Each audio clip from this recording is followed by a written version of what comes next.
Salam literasi, sahabat Muskama. Pada kesempatan pagi yang berkah ini, saya akan hadirkan yaitu satu buku, yaitu Raden Ronggo Prawiro Dirjo III, Bupati Madiun, yaitu tahun 1796-1810, dengan satu fase sebuah biografi politik. Ya, jadi ini kita nanti akan buku ini akan tahu bagaimana sih pergulakan politik yang ada bersama Ronggo Prawiro Dirjo III. Dan acara ini tentu saja kita berbahagia karena negara kita merayakan hari ulang tahunnya yang ke-75. Merdeka, merdeka, merdeka. Semoga jaya selalu NKRI harga mati. Saya ini sudah merasa akan diserahkan kepada pemerintah kolonial oleh karena fitnahnya Danurejo. Saya berdoa semoga Dinda Noto Diningrat berhasil dalam pengabdian Dinda kepada negeri Yogyakarta. Adapun saya ini seperti pepatah, maju mati, mundur mati. Apabila mati di jalan, maka belum tentu ada yang sudi merawat jenazah saya. Dinda Noto Diningrat saya ini selamanya membuat dosa dan kesalahan, tidak pandai membuat kesenangan orang banyak, bahkan sebaliknya membuat orang kecewa. Karena itu kalau saya meninggal, mudah-mudahan segala dosa saya diampuni Tuhan. Jadi saya ke alam kubur tidak berat membawa beban dosa. Ya, ini demikian tadi satu ungkapan dari Raden Ronggo Prawiro Dirjo III yang telah diungkapkan kepada sahabatnya yaitu Notokusuma. Kalau kita menyitir dan melihat apa yang telah diungkapkan Ronggo Prawiro Dirjo III kepada sahabatnya Notokusuma tadi, bahasanya memang pada era beliau ini terjadi satu pergulakan baik secara intern yaitu di keluarga Kasultanan, juga di luar Kasultanan. Kita ketahui bahwa Ronggo Prawiro Dirjo III ini adalah menantu Hamengkubuwono II.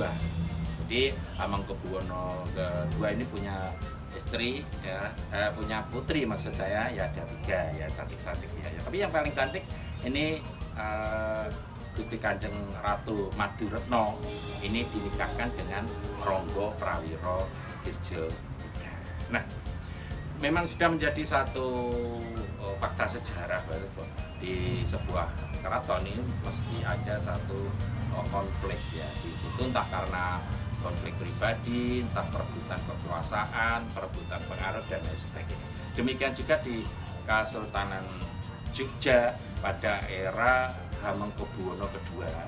Ya, ini di situ ada Patih Danurejo yang tampaknya dia kalah bersaing dengan Ronggo Prawiro Dirjo III ya, baik pengaruhnya dan yang merasa iri dan lain sebagainya, dan merupakan satu interkritik yang untuk menyingkirkan Ronggo Prawiro Dirjo III.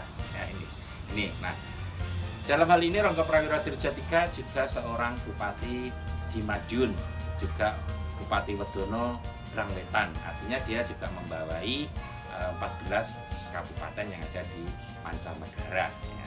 Adapun pusat pemerintahan di era Ronggo Prawiro Dirjo III ini Madiun, ya, Kabupaten Madiun ini ada di Maospati. Ya. Walaupun di Wonosari juga masih ditempati, yaitu Keraton Lama. Wonosari itu tempatnya di Demangan, Kota Madiun. Nah, namun dalam kesehariannya Ronggo Prawiro Dirjo III ini banyak di Kasultanan Jogja. Karena apa? Karena beliau juga penasehat Hamengkubuwono II. Nah, dalam perjalanan sejarah ini di wilayah perbatasan Madiun Ponorogo ini terjadi kekacauan. Nah ini terjadi kekacauan. Nah, Bupati Ponorogo pada waktu itu yang masih bawah Kasunanan Surakarta. Nah, Ponorogo pada waktu itu memang pro Belanda, sedangkan Kasultanan Jogja ini anti kolonial. Nah, ini Raden Mas Haryo Widoningrat ini Bupati Ponorogo ini protes ya. Yang isinya menuduh bahasanya yang melakukan kekacauan di perbatasan itu adalah orang-orang dari Ronggo Prawiro Dirjo III. Ya, karena Ronggo Prawiro Dirjo III merasa tidak menyuruh, apalagi itu orangnya, dia pun juga menolak atau membantah. Ya. Nah, permasalahannya tidak sampai di sini karena Raden Mas Haryo Widoningrat ini lapor kepada Kasunanan Surakarta, akhirnya lapor juga kepada pemerintah kolonial Belanda. Nah, ini pemerintah kolonial Belanda memanggil Raden Ronggo yang nama pendeknya itu yang untuk Bogor untuk meminta maaf.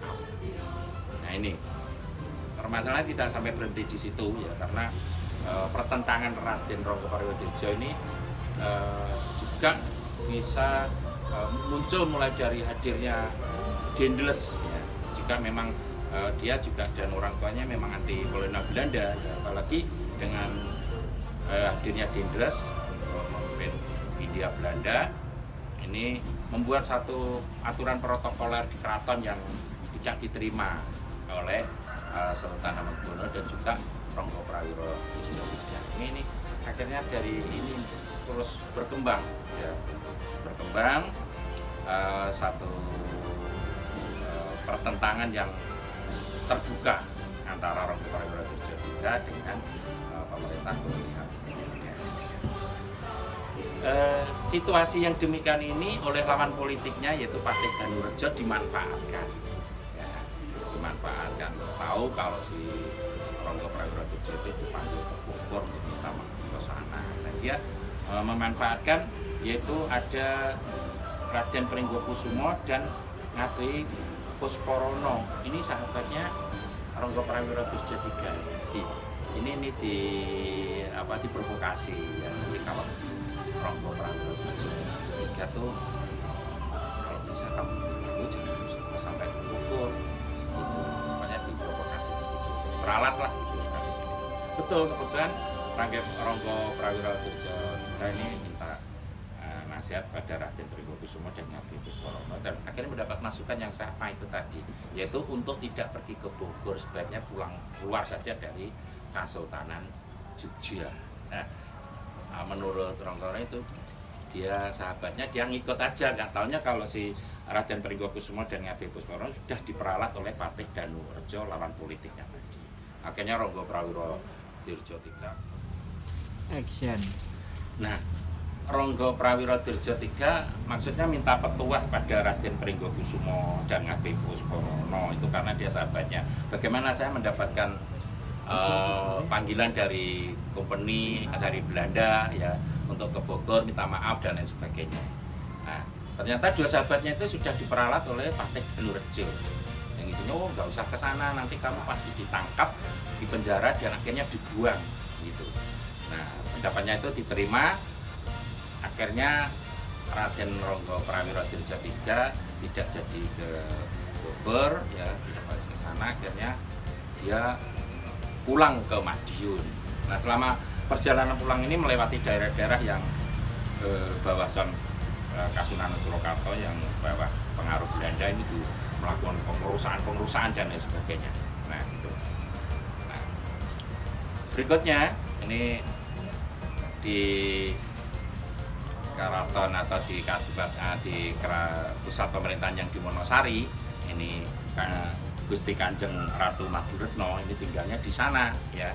Dia tidak mau kembali ke Jogja karena situasi yang terakhir ini Hamengkubuwono II ini selalu memojokkan posisi suaminya yaitu Ronggo Prawiro Dirjo III, selalu disalahkan dan sebagainya ya, karena bagaimanapun dia suaminya dia nggak terima. Jadi sebagai bentuk protesnya akhirnya busana kebesarannya itu dikembalikan ke Keraton Jogja ya, sebagai bentuk protesnya atas perlakuan Ayanda kepada suami tercintanya begitu.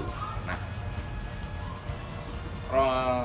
Gusti Kanjeng Ratu Maduretno tiba-tiba sakit dan diceritakan terus meninggal. Wah, ini satu hantaman yang sangat berat bagi Ronggo Prawiro Dirjo, di mana di saat dia banyak menghadapi permasalahan, ini istri yang sangat dicintainya meninggal. Nah, akhirnya sesuai wasiatnya dia pun tidak dimakamkan di Imogiri, namun dimakamkan di Gunung Baca daerah Kawagenan Burangkari.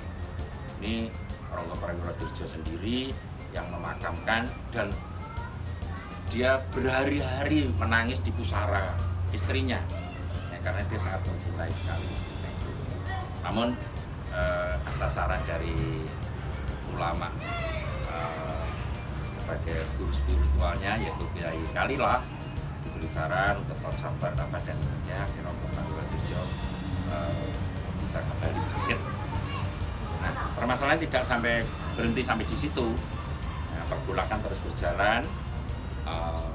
Pemerintah India Belanda pada waktu itu terus berusaha menangkap Ronggo Prawiro Dirjo karena selama kepemimpinan Dendels dianggap Ronggo Prawiro Dirjo itu bagaikan duri dalam daging ya, harus dienyahkan.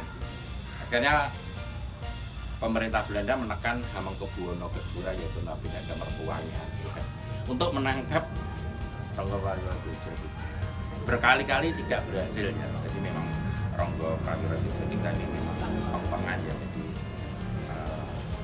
sakti juga dengan pusakanya Kiai Banyakan. Dan pemerintah Belanda terus menekan Hamengkubuwono III untuk Hamengkubuwono II maksud saya ya, untuk menangkap Ronggo Prawiro Dirjo. Dia mengutus Adinegoro, Dipokusumo, Wirokusumo ya untuk terus mengejar. Dalam situasi terpepet ya di wilayah sekarang Bojonegoro ya, ini Ronggo Prawiro Dirjo III berhasil ditembak dan dibunuh oleh pasukan Belanda dan jasanya dibawa ke Kasultanan Jogja. Dan ironisnya sahabat Puskama, ini jasad atau jenazah dari Ronggo Prawiro Dirjo III ini ditaruh di keranda yang terbuka ya, terus digantung dipangurahkan di alun-alun utara di Jogja. Padahal tradisi itu dilaksanakan hanya untuk para penjahat-penjahat ya, pengkhianat-pengkhianat. Ini untuk menjadi satu pembelajaran kepada masyarakat, itu tradisinya dulu. Tapi yang ironisnya Ronggo Prawiro Dirjo ini adalah orang yang anti kolonial Belanda. Ini juga menantu Sultan Hamengkubuwono II diperlakukan seperti itu. Ya, akhirnya jenazah beliau dimakamkan di Banyu Sumurup. Ini lebih